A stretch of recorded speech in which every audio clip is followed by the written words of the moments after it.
Bulletin की शुरुआत इस वक्त की बड़ी खबर के साथ करेंगे। इस वक्त की बड़ी खबर कलाल, नौशहरा, राजौरी, सियारी, जहां पर एक दरअंदाज को हलाक किया गया है। लाइन ऑफ कंट्रोल के नजदीक हलाक किया गया है दरअंदाज को। दरअंदाज की कोशिश को नाकाम बनाया गया है, जराये के हवाले से खबर आ रही है। इस हवाले से मजीद तफसीलात का इंतजार है। तो इस वक्त की बड़ी खबर, नौशहरा, राजौरी में एक दरअंदाज को हलाक किया गया है। लाइन ऑफ कंट्रोल के नजदीक इस दरअंदाज को हलाक किया गया है। दरअंदाजी की कोशिश को एक तरह से नाकाम बना दिया गया। जराये के हवाले से इस तरह की खबर आ रही है, मजीद तफसीलात का इंतजार है। जिला कुपवाड़ा के करालगुंड लंगेट हंदवाड़ा में कल दौरान शब एक झड़प में हिजबुल मुजाहिदीन का टॉप कमांडर मिराजुद्दीन हलवाई उर्फ उबैद मारा गया। फौज, पुलिस और सीआरपीएफ ने मुश्तरका कार्रवाई अंजाम दी। आईजीपी कश्मीर विजय ने इस इनकाउंटर को एक बड़ी कार्रवाई से ताबीर करते हुए कहा कि ये मिलिटेंट मुख्तलिफ तखरीबी कार्रवाइयों में मुलव्विस था। मारे गए मिलिटेंट के कब्जे से भारी मिकदार में असलहा बारूद बरामद किया गया। इतलात के मुताबिक हंदवाड़ा पुलिस एसएसबी के हमरा मामूल की नाका चेकिंग पर थी। एक पैदल शख्स ने उस दौरान मशकूक हरकत की। पार्टी ने उसे काफ़ी हिकमत अमली से गिरफ्तार किया है। जामे तलाशी पर उसके कब्जे से एक ग्रेनेड बरामद किया गया। पुलिस ने पूछताछ के लिए उसे फौरी तौर पर करीबी पुलिस चौकी को मुंतकिल कर दिया। पुलिस को पता चला कि वो हिजबुल मुजाहिदीन का सरगर्म कमांडर है। मजीद पूछताछ के बाद फोर्सेज ने उसे अपने साथ ले जाकर पाजीपुरी करालगुंड में मुहासरा किया। उबैद ने गांव में छुपाए हुए हथियारों की जगह की निशानदही की थी। वहां पहुंचते ही उबैद ने अपनी छुपाई हुई राइफल निकालकर अंधाधुंध फायरिंग शुरू कर दी थी। उसके बाद हुए इनकाउंटर में मिलिटेंट को मार गिराया गया।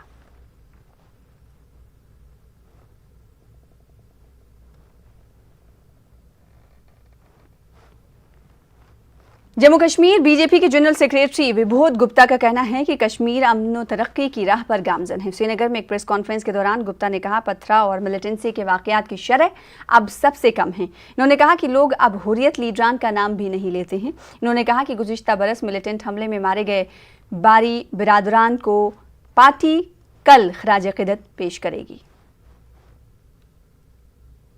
कश्मीर आज शांति की तरफ जा रहा है। कश्मीर से लगभग पत्थरबाजी खत्म हो चुकी है। आतंकवाद आखिरी सांस ले रहा है। अलगाववाद भी खात्मे की ओर है। आज कश्मीर से वो जो हुर्रियत का एक चार्ट आता था, बंद का चार्ट आता था कि आज हफ्ते के लिए बंद है कश्मीर, आज 10 दिन के लिए बंद है कश्मीर, वो चार्ट गुम हो चुका है। आज कश्मीर के बिजनेसमैन अच्छे ढंग से बिना खौफ बिना डर अपनी दुकान खोलते हैं। आज एक दौर ऐसा था, कश्मीर के घरों के अंदर यासीन मलिक की बात होती थी, शबीर शाह की बात होती थी, गिलानी की बात होती थी। आज कश्मीर के घरों के अंदर माननीय प्रधानमंत्री नरेंद्र भाई मोदी जी की बात होती है। हदबंदी कमीशन ने जनूबी कश्मीर के सियासी वफूद से मुलाकात की। कांग्रेस और नेशनल कॉन्फ्रेंस समेत दिगर जमातों के वफूद इनसे मिले।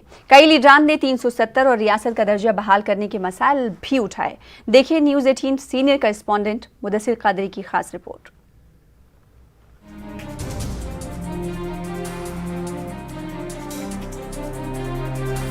श्रीनगर के बाद हदबंदी कमीशन ने जनूबी कश्मीर का दौरा किया। पहलगाम में मुख्तलिफ वफूद ने कमीशन के मेंबरान से मुलाकात की। तमाम सियासी लीडरान ने कहा कि बातचीत दोस्ताना माहौल में हुई। कई लीडरान ने कमीशन के साथ मीटिंग में भी 370 और रियासत का दर्जा बहाल करने जैसे मसाइल उठाए। कश्मीरी पंडितों, खवातीन और दीगर पसमानदा तबकात के लिए रिजर्वेशन का मसला भी जेर बहस लाया गया। जम्मू व कश्मीर को 5 अगस्त 2019 को जब रियासत को तोड़ के यूनियन टेरिटरी में तब्दील किया गया तो वो हमारे लिए सबसे बड़ा कंसर्न था। हमने वो बात भी बता दी। और उसके बाद हमारे कुछ मेंबरान ने ये भी कहा कि जो आपका अभी डिलिमिटेशन कमीशन जो चल रहा है यहाँ, तो अभी इसकी ज़रूरत नहीं थी क्योंकि ऑलरेडी 2026 तक का इसका मियाद था। तो पहले ही जो करना था इसमें कुछ अप्रहेंशन लोगों में पैदा हो गए। तो हमने सजेशन ये दिया कि आपको जो रिसेंट सेंसस हुआ है यहाँ उस पे आपको उसको मद्देनजर रख के डिलिमिटेशन को आगे बढ़ाना है या पॉपुलेशन फैक्टर को, इम्पोर्टेंट फैक्टर जो है उसको मद्देनजर रख के डिलिमिटेशन को आगे बढ़ना है। जब आप कह रहे हैं कि महिला और पुरुष एक समान है तो अभी तक पार्लियामेंट में पास ही नहीं हुआ कि हमें 33% रिजर्वेशन मिले। इसका मतलब है कि इलेक्शन आने वाले हैं कि इसका मतलब कि महिलाओं को कोई शेयर नहीं मिलेगा।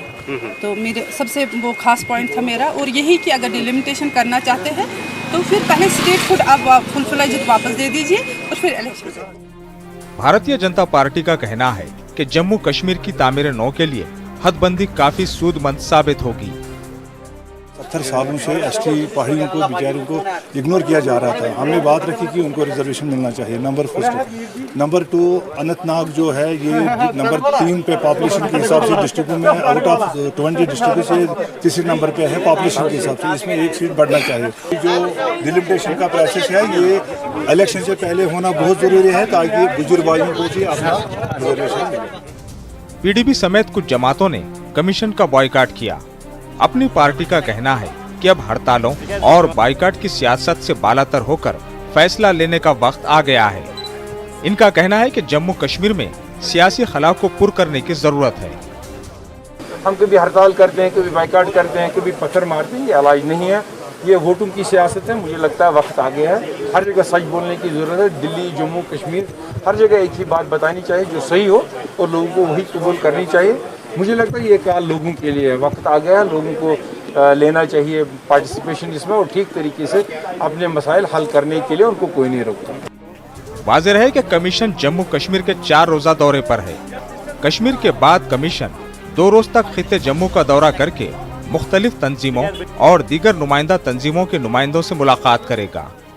अगरचे पीडीपी ने अपने आप को इस दौरे से बिल्कुल अलहदा रखा, लेकिन अक्सर मेन स्ट्रीम लीडरान के डिलिमिटेशन कमीशन से मुलाकात होने से यकीनी तौर पर एक नई सियासी हलचल पैदा हो गई है। अब देखना ये होगा कि इस अमल से दिल्ली और दिल के बीच की दूरियां यकीनी तौर पर ख़त्म होंगी या फिर इन दूरियों को कम करने में मज़ीद वक्त दरकार होगा। न्यूज़ 18 के लिए पहलगाम अनंतनाग से मुदस्सिर कादरी। आगे बढ़ेंगे। सिख तबके के कई साबिक अरकान असेंबली और सिख लीडरान ने हदबंदी कमीशन से मांग की है कि वो सिखों की आवाज़ सुने और उनके लिए चंद असेंबली सीटें मुख्तस करें। जम्मू में एक मुश्तरका प्रेस कॉन्फ्रेंस के दौरान सिख लीडरान ने कहा कि इस तबके को हुकूमतों ने नज़रअंदाज किया है। इनका कहना है कि सियासी सतह पर रिजर्वेशन ना होने की वजह से सिखों की तवक्कात के मुताबिक काम नहीं हुआ है। उन्होंने मजीद कहा कि वक्त आ गया है कि अब हदबंदी कमीशन उनके मसाइल को तरजीही तौर पर हल करें। डिलिमिटेशन कमीशन आ रहा है और उहदे अगे और हिंदुस्तान के प्राइम मिनिस्टर दे अगे असी ये रखना चाहते हैं तुहाडे थ्रू कि सिखां नाल अज तक 74 साल हो गए डिस्क्रिमिनेशन हो रही है। साडी रिप्रजेंटेशन जिहड़ी है वो असी नहीं चुन सकते क्योंकि 47 दे 65 दे 71 दे रिफ्यूजी इस तरीके नाल स्कैडर्ड किए गए कि असी अपना रिप्रजेंटेटिव नहीं चुन सकते। लिहाजा जिहड़ी डिलिमिटेशन आई है ये चाहे रिजर्वेशन दे चाहे नॉमिनेशन चाहे साड़ियाँ कोई सीटां रिजर्व कर दे, जिथे सिख ही खड़ा हो सके वो सिख कोई सिख भी जाए। जम्मू कश्मीर कांग्रेस ने ईंधन और दिगर जरूरी अशिया की बढ़ती हुई कीमतों के खिलाफ एहतजाज किया। कांग्रेस की ये रैली जम्मू में पार्टी के दफ्तर से शुरू हुई। एहतजाजी शहर के दिगर इलाकों की तरफ बढ़ना चाहते थे, ताहम पुलिस ने इन्हें ऐसा करने से रोक दिया। पुलिस ने मुजाहिरीन को रोकने के लिए पहले ही रुकावटें खड़ी कर दी थी। मुजाहिरीन हुकूमत के खिलाफ नारेबाजी कर रहे थे। कांग्रेस के सीनियर लीडर रमन भल्ला एहतजाज की क़यादत कर रहे थे। इन्होंने कहा कि जम्मू कश्मीर के अवाम को दरपेश मसाइल का हल निकालने में एलजी इंतजामिया नाकाम हो चुका है। डीजल की कीमतों में इतनी बढ़ोतरी हो गई, 100 से पार हो गया। जम्मू कश्मीर में अवाम में खर्चा चलाने के लिए, रसोई चलाने के लिए भी पैसा यहाँ पर खत्म हो गए। कोरोना की इस बीमारी में भी इस महंगाई की मार को के लिए लोगों की कमर तोड़ दी। तेल से लेकर एडिबल ऑयल से लेकर दालों तक में कीमतें बढ़ोतरी होगी। ट्रांसपोर्ट सेक्टर सारा प्रभावित हो गया। इसलिए लोगों का प्रदर्शन, उनका रोष प्रकट करने के लिए यह प्रदर्शन है। इसलिए हम मांग भी करते हैं कि जम्मू कश्मीर में खास तौर पर फौरी तौर पर रियासत का दर्जा बहाल हो, यहाँ पे चुनी सरकार हो ताकि लोगों के हितों की रक्षा करने के लिए। वहीं दूसरी जानिब बेरोजगार डेंटल सर्जन्स ने जम्मू में अनोखा मुजाहरा मुनज़्ज़म किया। इन्हें मुलाजिमतें फराहम करने में हुकूमत की नाकामी के खिलाफ गम और गुस्से का इजहार किया गया। इन लोगों ने सब्जियां, फल और दिगर खाने पीने की अशिया बेचकर एहतजाज दर्ज कराया। इन्होंने हुकूमत को ये पैगाम देने की कोशिश की कि अगर उन्हें सरकारी शोबों में एडजस्ट नहीं किया गया तो वो सब्जी फरोशों की सी जिंदगी बसर करने पर मजबूर होंगे।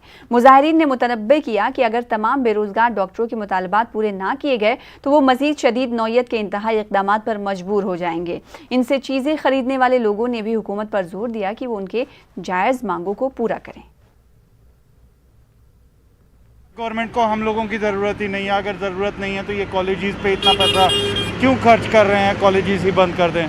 इसलिए हम गवर्नमेंट से सिर्फ 3 डिमांड चाहते हैं कि सबसे पहली कि जैसे भी हो सके हम सभी डेंटिस्ट को एब्जॉर्ब करें, हम सब लोगों की एडजस्टमेंट हो। दूसरा, एक ऐसा प्लान बनाएं जिससे हर साल ब साल रिक्रूटमेंट होती रहे डेंटल सर्जन्स की। और तीसरा, हमें अपना एक सेपरेट डेंटल डायरेक्टरेट चाहिए। मैंने कभी नहीं देखा, फर्स्ट टाइम देख रहा हूँ। मगर ये भी बेचारा मजबूर है, क्या करें, कुछ ना कुछ तो करना पड़ेगा इनको। मगर गवर्नमेंट ने इनके बारे में कुछ सोचना चाहिए। जो इन्होंने इतनी पढ़ाई की और ये बेचारा ऐसे धक्के खा रहे हैं इधर उधर के। गुरेज ब्लॉक में डेंटल डॉक्टरों की 3 असामियां खाली हैं। इस वजह से लोग अब फौज के पास इलाज कराने जाते हैं। लोगों का कहना था कि फौज इस सरहदी इलाके में बार बार मेडिकल कैंप मुनक्किद करके उनका मुफ्त इलाज करती है। इस वजह से सरहदी इलाके में लोगों को काफ़ी राहत मिलती है। जितनी प्रॉब्लमें हैं, दांत निकालने के लिए हमें दावर जाना पड़ता है। यहाँ पर डेंटल आया है 6 मराठा लाई का। हम मराठा का बहुत शुक्रगुजार है क्योंकि वो हर एक महीने में यहाँ पर कैंप खोलता है। इस कैंप से हमें बहुत सहूलियत मिलता है। हम बहुत शुक्रगुजार हैं मराठा के। मेडिकल शोबे में ब्लॉक बख्तौर काफ़ी पीछे है। हमें छोटा सा टेस्ट कराना होगा या किसी को दांत में दर्द होगा तो हमें 20-25 किलोमीटर दूर दावर जाना पड़ता है।